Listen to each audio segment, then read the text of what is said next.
మెదక్ జిల్లాలోని నాందేడ్ అకోలా 161వ జాతీయ రహదారిపై రోడ్డు ప్రమాదం చోటు చేసుకుంది.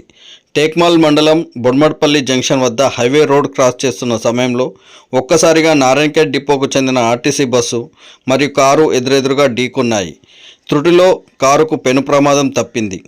ఈ ఘటనలో కారులో ప్రయాణిస్తున్న కామారెడ్డికి చెందిన నర్సింహులు తన భార్య అత్తతో కలిసి హైదరాబాద్ వెళ్తుండగా ఈ ఘటన చోటు చేసుకుంది. కారులో ప్రయాణిస్తున్న ఇద్దరికి స్వల్ప గాయాలయ్యాయి. బొడ్మట్పల్లి జంక్షన్ వద్ద ఉన్న మూల మలుపుతో తరచూ ప్రమాదాలకు నిలయంగా మారింది. నేషనల్ హైవే అధికారులు స్పందించి ఈ ప్రాంతంలో సూచిక బోర్డులతో పాటు రక్షణ చర్యలు చేపట్టాలని స్థానికులు కోరుతున్నారు. ఈ ప్రమాద ఘటనపై టేక్మాల్ పోలీసులు ఘటనా స్థలికి చేరుకొని దర్యాప్తు చేపట్టారు.